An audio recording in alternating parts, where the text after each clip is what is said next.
Welcome, Spartans, to Halo TV Plus, part of Evolved, your home for Halo. I'm your host, Oran, and on Halo TV Plus, my guests and I recap Halo's original TV show, Halo the Series, and we discuss its contents and the unique canon within the Silver timeline. Joining me today is Matt. Welcome back! Hey, what's up? Good to be back. So as you know, Halo TV Plus publishes a commentary episode and an analysis episode each week to accompany the Halo the Series episode of the week. This is the analysis episode. In a moment, Matt and I will highlight key scenes from episode 2, Unbound, and discuss its effectiveness on screen while adding some core canon knowledge for context.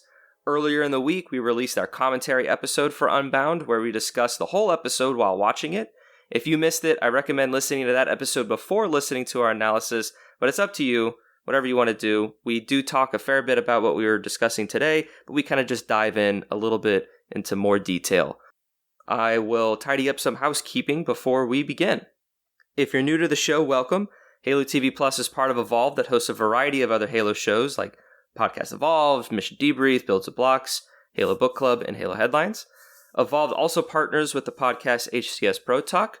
Josh and Will discuss the latest information within the competitive Halo scene with an emphasis on community every week. You can learn more about each of our shows on our website, evolvedhalo.com. As Halo TV Plus is a new show, I ask that you rate it and leave a review. We greatly appreciate all the feedback and suggestions from you, the listener, to improve the quality of this show.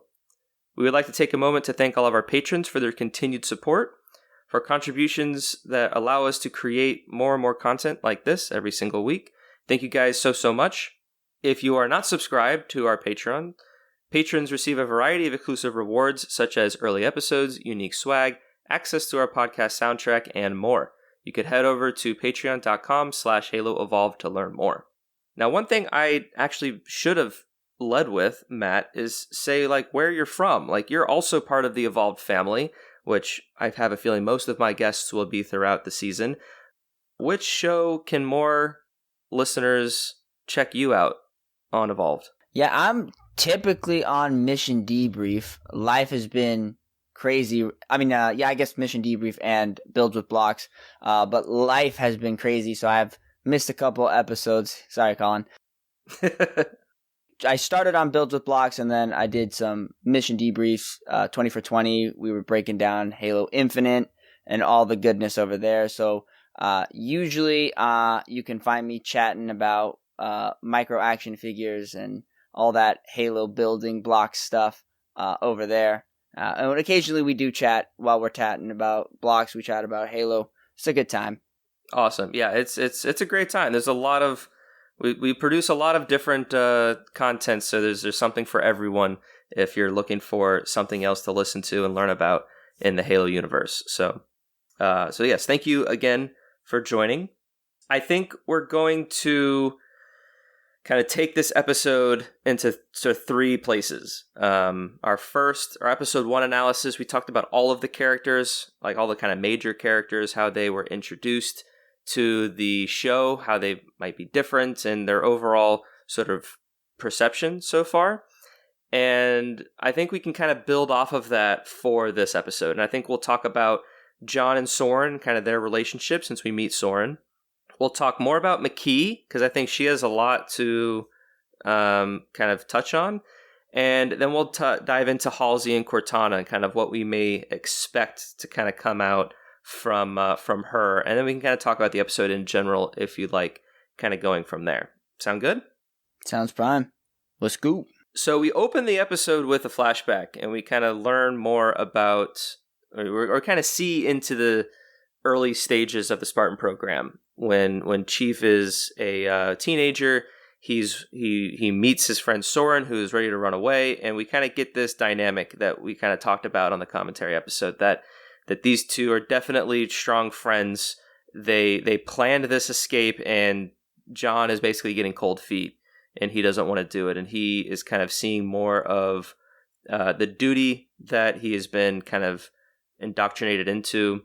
And we both kind of really liked this kind of early part of the relationship that we're getting of these two, that I feel like it's just reinforced when they meet each other in kind of adulthood later in the episode.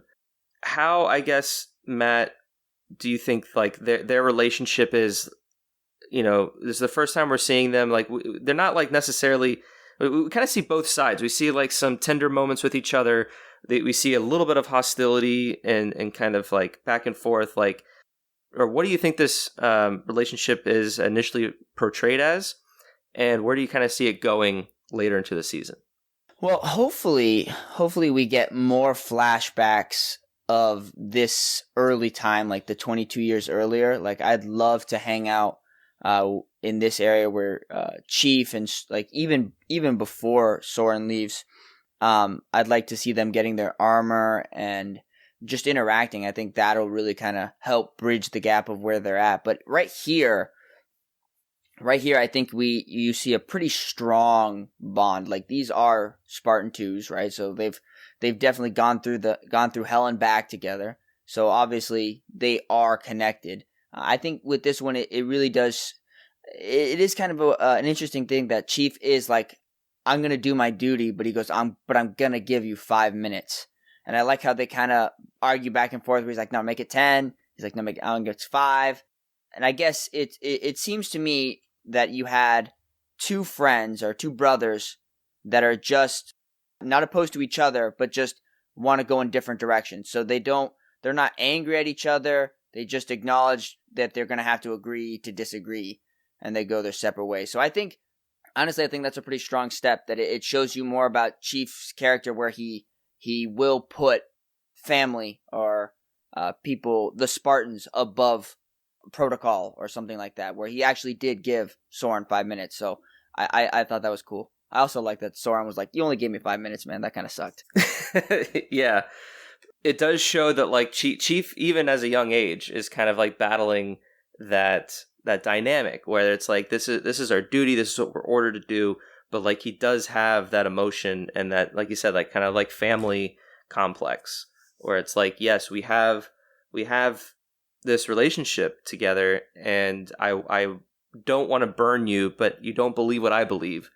And it's the two of them kind of saying the same thing. You don't believe what I believe, but we're going to stay true to ourselves. And we just kind of have this mutual thing. And John kind of realizes that, well, I just have to let him go. But I can't rationalize letting him escape. I don't want to be affiliated, if this kind of comes back to haunt me or whatever. And I mean, like, even in the first episode, there's something called the Soren Protocol that they kind of talk about. When Chief was kind of going rogue in that first episode, they equate it to what Soren did, kind of going rogue 22 years ago. So there's some play with that. Good shout, tying it back to the first episode. So when Soren was leaving, I made the comment, I'm like, where's his helmet? Like, why wouldn't he take his helmet? So I wonder if that's because Chief in the first episode took his helmet off because they were monitoring him through it. I wonder if Soren's like, I just can't bring it because it'll give me away. Maybe so. Yeah. Yeah, because I'm like, why not take the helmet?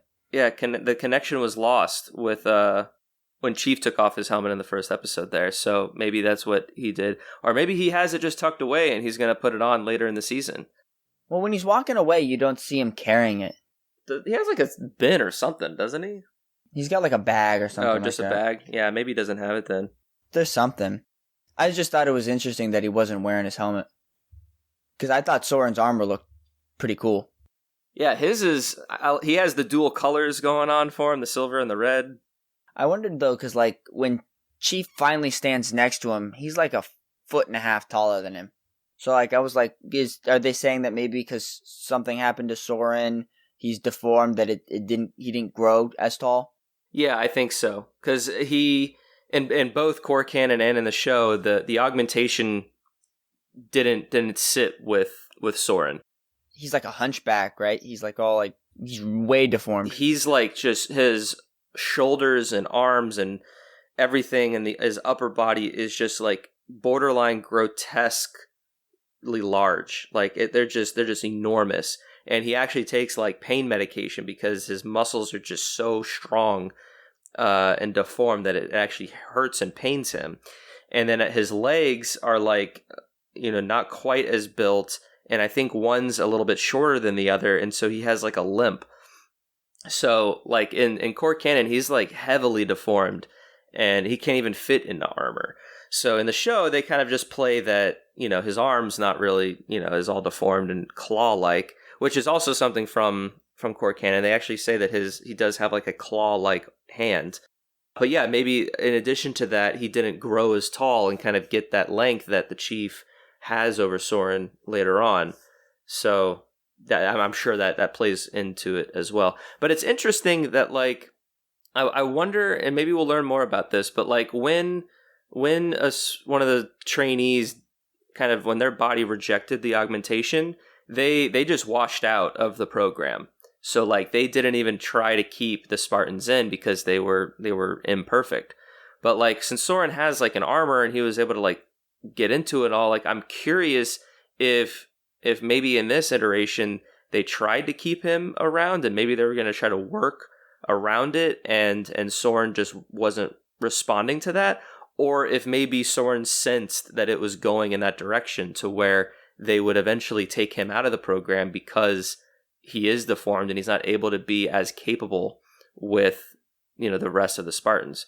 So like I said, I'm really curious to see more of the backstory, to see what more of Soren and John and some of the other Spartans in their training years, to kind of flesh those moments out into what they eventually become.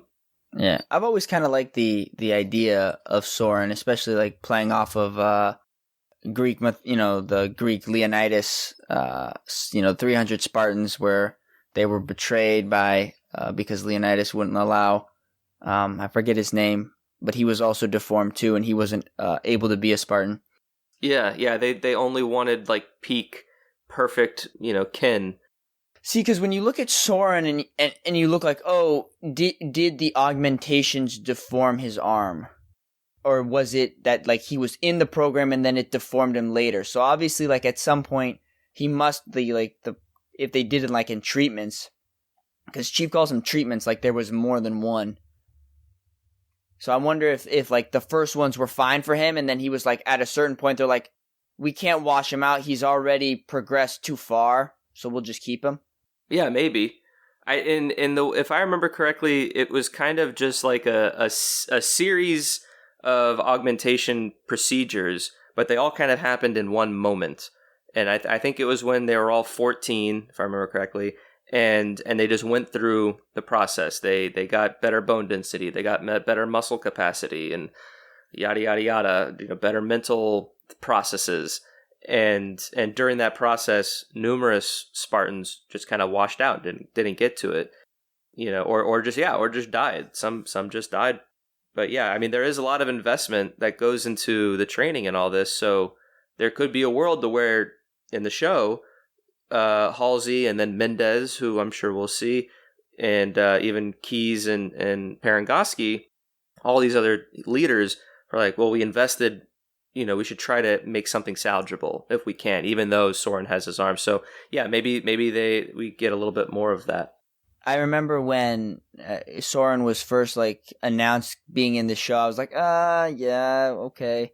There was a lot of stuff coming out, but like actually seeing it in the show, I'm more okay with it. Like I think I'm like, oh, is it gonna be? And I guess the main gripe or fear of this show was that they were gonna make humanity the bad guys, and I guess that's why like I'm happy Chief's back with the UNSC at the end of this episode, because I didn't want him to be like hanging out with the insurrectionists the whole time. Like I wanted it to be Chief, UNSC versus the Covenant. So I think having Soren there was kind of like, ooh, oh no, where's this gonna go? And so like seeing where it actually went, I think they did a really good job of not only showing you Chief and Soren's past, but actually just showing you how Soren has progressed. So I thought they did a really good job handling that. Yeah, when I kind of heard of the announcement, I was in the mindset of like, oh, well, this is going to be like Master Chief's equal in opposition. Like, he's very, Soren's very much like an insurrection empathizer, even though he's more of a pirate, kind of his own class in this show. But he, has that augmentation, so he can fight against the Chief physically. Kind of like how to use like a comic book reference, how like the Abomination and like the Hulk are kind of like equals in that regard. That's kind of where I thought it was possibly going. Well, playing back into like that, the thing about like Leonidas and stuff, the guy eventually does betray Leonidas. So I'm wondering if he's his friend now, and then later down the road, Soren's gonna betray Chief. Yeah, I'm just curious about that. I don't know who he'd betray Chief to, because I certainly not to the Covenant. But that's the cool thing about this show, is that we don't really know what characters are gonna do or where's it going. So it's intriguing in that respect. Right. Yeah, because we don't really. Yeah, it could, anything could happen because they're changing things. So to kind of touch on a little bit of adult Soren, we get to see his life that he's kind of created. He has a family. Has a lot of respect in the rubble, because we had some of those kind of just general extras and pirates being like, go get the boss. So he's running some sort of like underground type of operation to a degree, even if it's not like huge. But I think it's a good contrast to being like, this is what a Spartan could do if he wasn't a Spartan. And I kind of touched upon it a little bit in the commentary, to where like this is also Soren trying to get a life that he feels is more normal, since he wasn't given kind of the choice to have a normal life, and he was pulled into this program, and he wanted to be free, and this is his interpretation of what freedom is. You have a family, you make a name for yourself, you do maybe honest work, but it might be a little bit of a gray line in there. But he still has a respect for Chief, and I think he still like forgives him, even though we get a little bit of like some resentment for the 5 minutes. But like, I feel like there's a kind of mutual friendship between the two of them, and that's why Chief also goes there. Like, Chief probably didn't know where else to go, and that's why he went to the rubble to find Soren. He's like, I have no idea what I'm feeling. I don't know what this artifact is. I'm having these weird memories. There's no one else I can trust. They really did part on good terms. They just acknowledged that they weren't going in the same direction, though. So yeah, I think you're right, though. I think Soren, he's a little salty about those 5 minutes, but I think he also appreciates it, because those 5 minutes got him his freedom. It may be a little hard fought, getting shot down and everything, but eventually those 5 minutes, he made it work. And now he's doing his thing. And a little Easter egg as well, like he says that in that sort of last encounter that the two of them have, he says that he crashed down on the edge of a tree line, and he had to live off of bugs and bark, which is a line from the short story. So that's pretty cool. I do think it's great that Uran, at least like story wise and character wise. I mean, like I like how the story has put Uran, or it's not Uran, Quan, to stay with Soren. I think it gives us a reason to stay with him more and kind of develop that relationship and keep him relevant in the story, kind of going forward, instead of just kind of being a one-off sort of a thing. Because obviously, if Chief goes back to FleetCom and brings Quan with him, then they would execute her. So he has to, he can't bring her back. So I'm probably most excited to see what the two of them do together, because I can definitely see, like, one of your predictions was that the Covenant will attack the Rebel, which I'm kind of on board with now, because I think that gives Soren a reason to fight and kind of get called to action. And now he has to protect his family, protect Quan. Maybe something happens to his family, and now him and Quan have to kind of embark on their own sort of journey to support Chief in some way, or just combat the Covenant in some way. So I think there's a lot of room to develop, these two characters and the kind of relationship together. I honestly think that at some point Quan has to end back up with the Master Chief. So I think something's got to disrupt the Rebel so that either she's forced to go, or the UNSC once again is trying to fight and save that area. Why? I don't know why. But I think something's going to shift. A shoe's going to drop. And I think the Rebel's probably going to be turned into Rebel. The Rebel's going to be even more Rebel. That's a nice asteroid little installation you got there. It'd be a shame if someone broke it. Yeah. It'd be a shame if someone severed all the lines to all the other little all the cables. But I also think the rubble's a really good place for McKee to integrate herself into humanity. I think that's a great segue. I don't know how intentional that was, but bravo. So McKee, we learn in this episode, in the last episode, we leave her with talking with the prophets that an elite saw someone interact with a foreigner object that they were trying to discover that she knew the location of. It was exactly where she predicted. And when this other person touched it, it interacted and lit up the same way that McKee does when she interacts with something. So she wanted to talk to the elite, and she kind of says that, like, what did you see? Did it interact the same way that it interacts with when you saw him do what I do with the relic? And he's like, yes, and it lit up, and he kind of gives the ring motion that we see, the sacred rings and all that, and kind of then prompts, like, well, we need to get the artifact back, and McKee kind of puts herself up and says, I think I should be the one that does this. I should be the one to go retrieve it because I can infiltrate the humans. I look like a human. I can move within them, whereas you guys can't. The Covenant can't because you guys are aliens. I don't know how I feel. I don't want the story to go to where she then becomes a sympathizer and kind of joins humanity. Because I feel like, and I said this in the last episode, that if 343 is going to kind of go out of their way to like make this Covenant sympathizer human who is a blessed one and a reclaimer and all that, then I think they need to like double down on it. They need to keep her as like a oppositional force. She needs to remain a quote unquote bad guy. They need a threat that somebody else can activate the ring. Because clearly, Chief, as of right now, Chief and her are the only ones that are able to activate the ring. So if only Chief can activate the ring because she's a good guy now, or she's dead, well, then you kind of lose that threat. Yeah, no, yeah, that's actually very well said, because you have Chief, and we want to root with Chief, and he's going to try to activate the ring for X purpose, for good.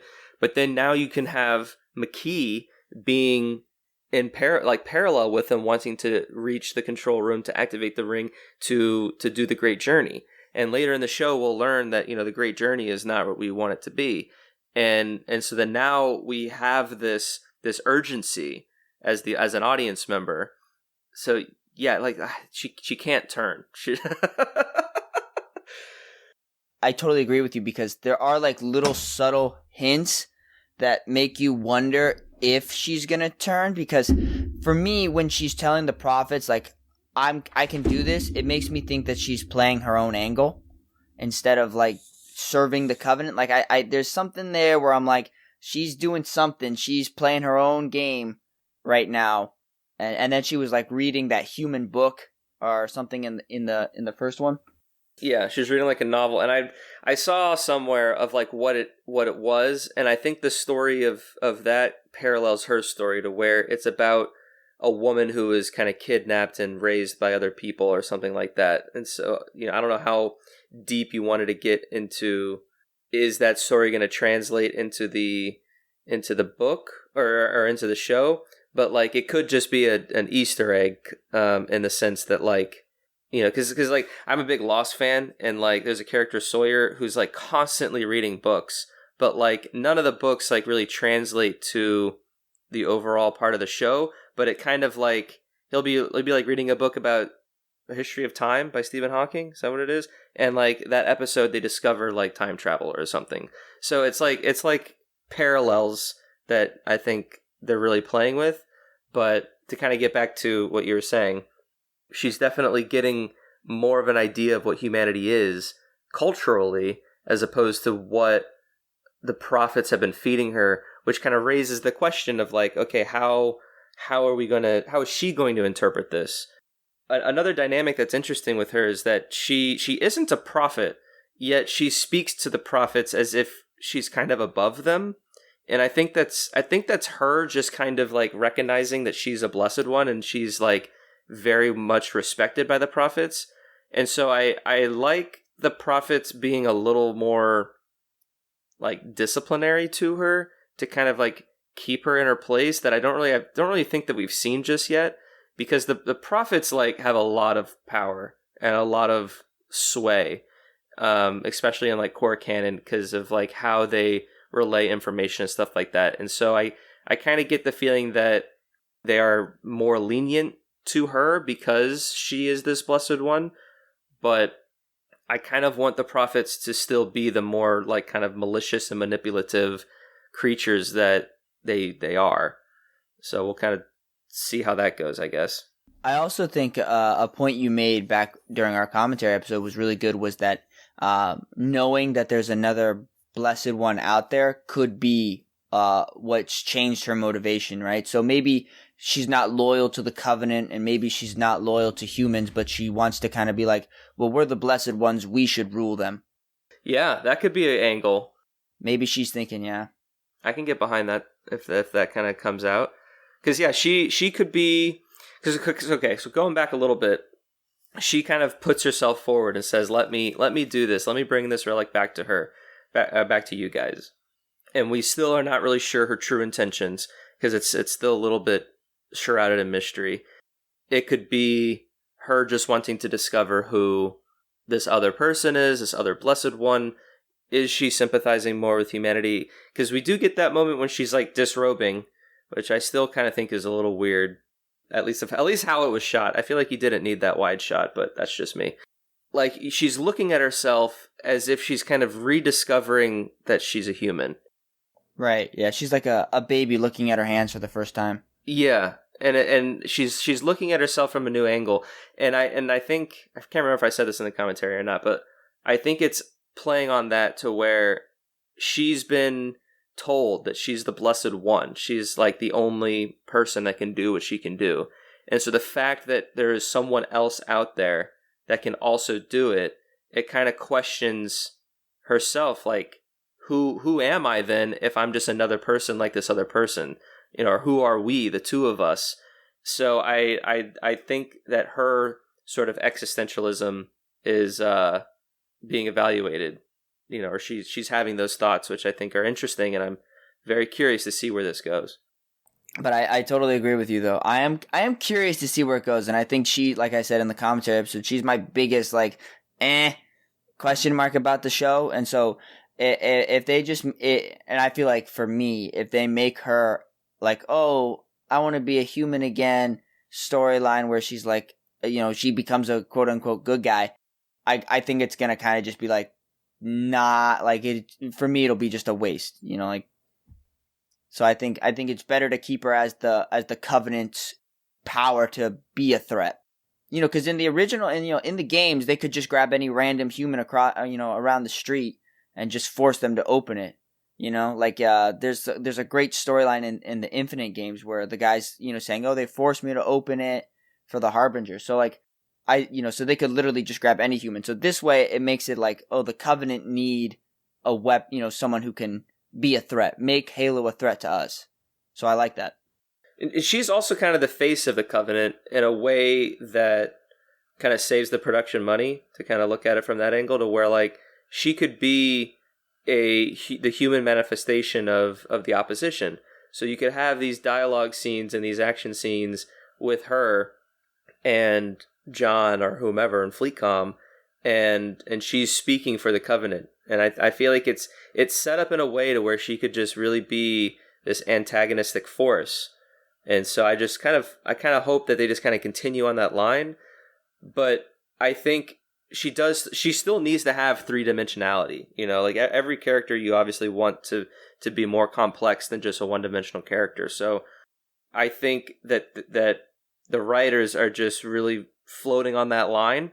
And I think that's where sort of my reservations come from, because I don't want her to go too far in one direction, where I think she should stay a little bit in the direction that she's in now, you know, with the Covenant and stuff. You don't want her to turn into mustache twirling villain, but you also don't want her to be like, I'm a human sympathizer again. And I think it's a fine line that they're dancing, but if they're able to do it, then yeah, she'll be, you know, as complex as like a Halsey or a Jacob Keyes. So I have to say she's probably the biggest, I don't want to say risk, but like the biggest change that the so far the story has made.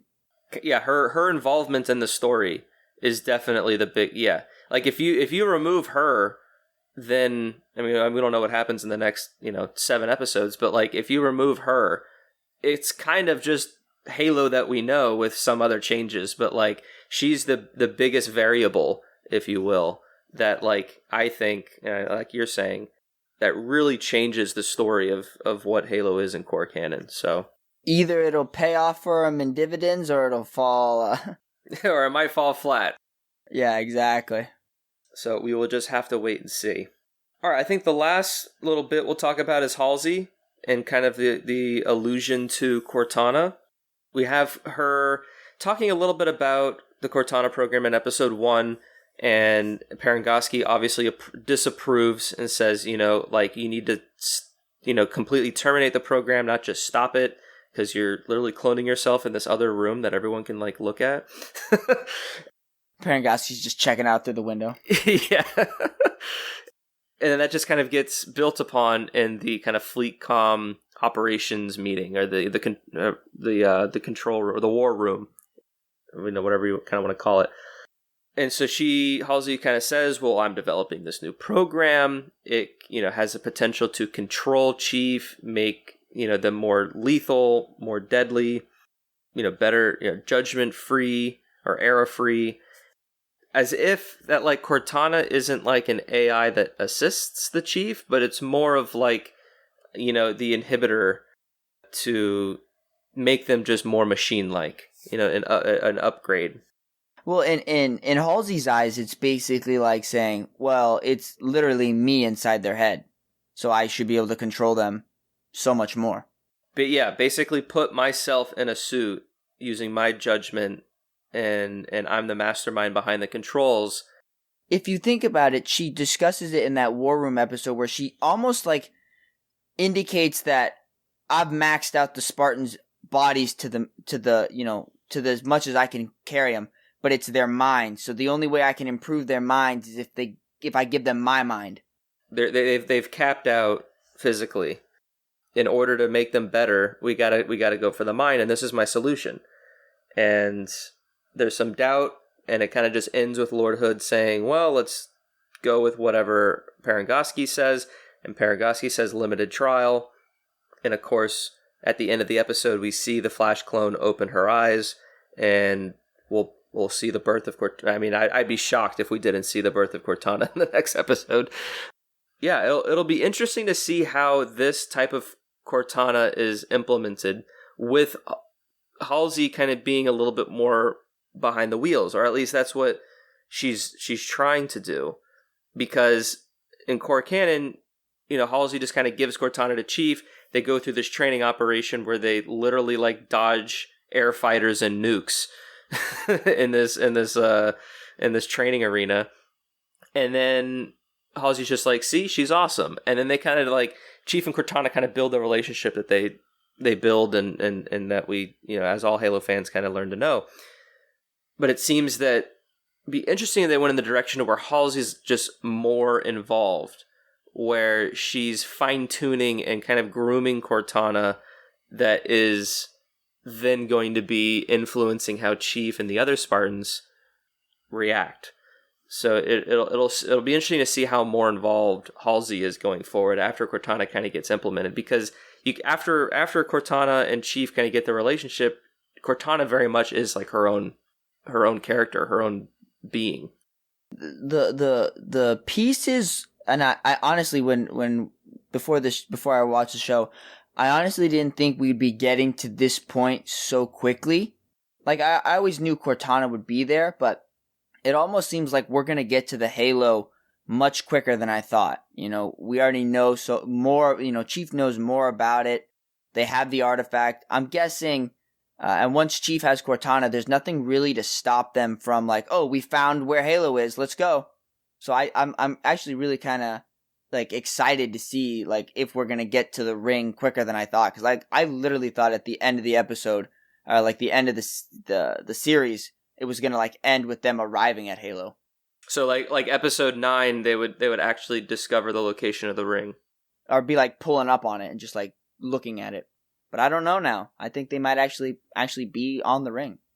So just like having Cortana actually, because like you said in the lore that Cortana's just basically handed to him and like, oh look, you can do better stuff now, yay! But like here, it's gonna be. I feel like it's gonna play more into the story because like who knows what could happen when Chief activates Forerunner technology and Cortana's in his head.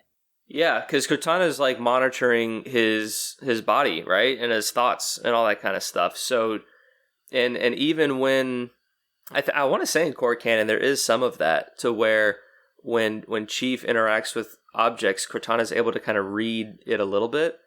So it'll be interesting how the TV show interprets that and kind of plays with that and what new information we can learn and how she can kind of scan things.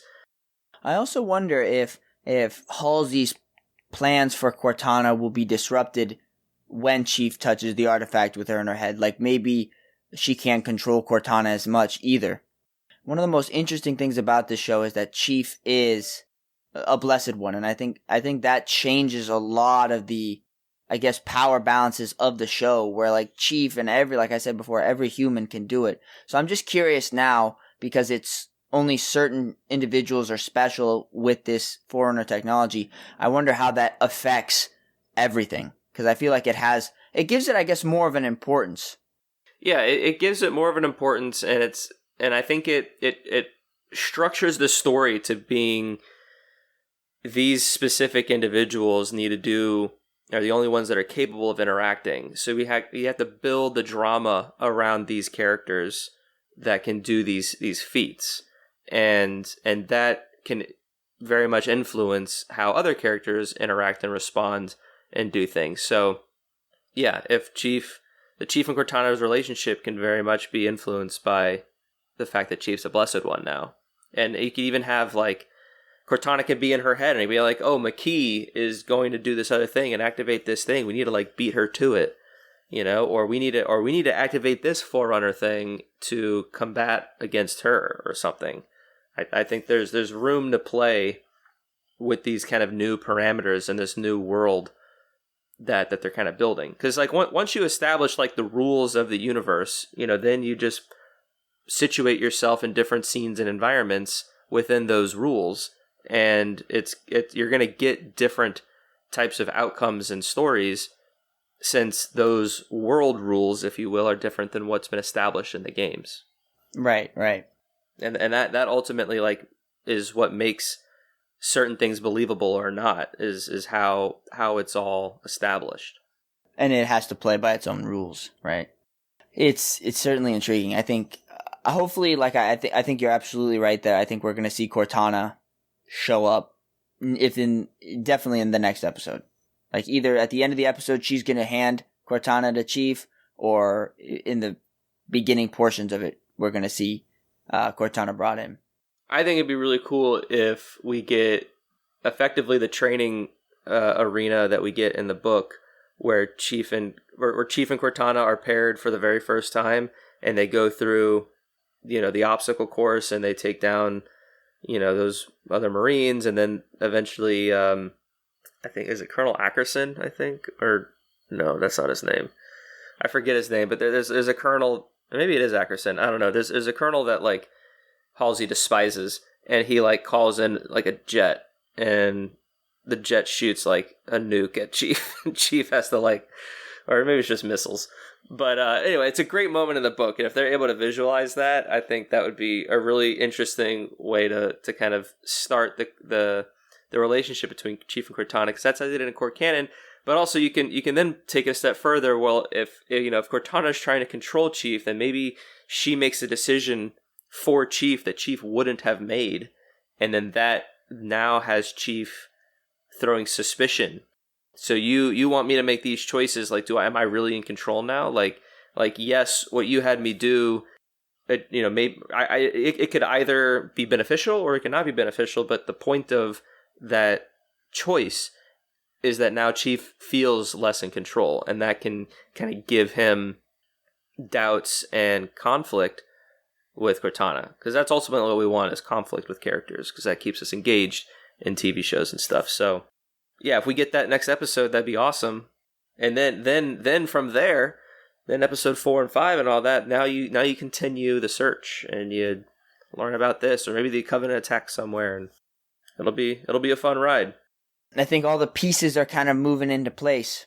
We're nearly there. It should be interesting because, like, I mean, we have Keys, we have Cortana, we have Chief. You know, we kind of are hinting at where we can. Everybody's, and I guess the message of the show is like, you know, find the ring. So I think everybody's going to try to be finding the ring, and I'm guessing the Covenant are going to be able to piggyback off of what the UNSC learns about the location, and then they're just going to follow them there. And maybe that's what McKee discovers, is she's able to kind of work her way to find out that, oh, this is where they're going. And then she goes back to the prophets, gives them the intel. I was able to steal the information of where the ring is. Let's go. And then we go to the ring, and then we battle in the ring for the last few episodes or something. Anything else you want to touch on from this episode that you wanted to touch on or talk about before we wrap up? We kind of got a little bit into some speculation for the later part of the season. I guess I'm just kind of interested that we're also still seeing we're seeing Reach a lot. So I'm curious if we'll see the fall of Reach. It's just on like a little bit of a more prediction front, but like it was really nice to see Reach there. So I'm just curious about it because they do show you a lot of Reach. You get Fleet Comm, you get Reach back when Chief was Soren. And they changed Reach, or they changed John's homeworld to Reach. That was in like one of the descriptions or something in one of the episodes. So like now Chief has a more personal connection to the planet Reach. So if they were to visualize a Covenant invasion to Reach, like you have a lot of even after the first 2 episodes, they could invade Reach in episode 3. And it would still have an emotional impact because that's where Fleet Comm is, and we've already been there for so long that the audience, I would hope other people, that there would be a sort of connection to this planet. If they were to do that down the line, then yes, I mean that whole invasion is just so iconic within the core canon, with Reach falling and all that kind of stuff, and being kind of the last inner colony that is like the last defense for Earth. Yeah, maybe we get that in like the mid-season or something. I don't know. I'm locked in. I can't wait to see where it goes. Buckled in, strapped in, and ready to go. All right. Well, I think we'll wrap it up there. If you're interested, Alex Wakeford from 343, he releases a Silver Debriefing blog every Monday. So by the time this episode is out, that blog post will be released.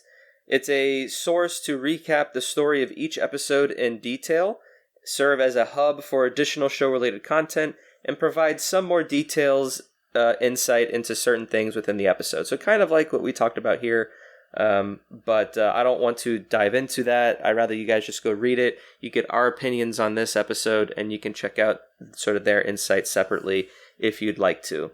That will be for Silver Debriefing number 5, Unbound, and you can head over to Halo Waypoint to check that out.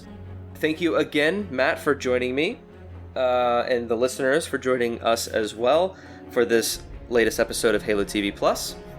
The Halo TV show premieres exclusively on Paramount Plus every Thursday morning at midnight Pacific Time. Like I mentioned at the top of the show, you can find every episode to Evolved's shows on our website, evolvedhalo.com. It also features links to our Discord server, Patreon page, Xbox Live clubs, and other contact information. Once again, another special shout out to our patrons.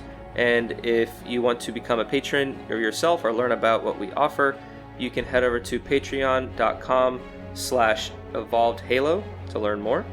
If you would like to leave us a voicemail about this episode or about the TV show Unbound itself, kind of your thoughts about it, we'll share it on a future episode.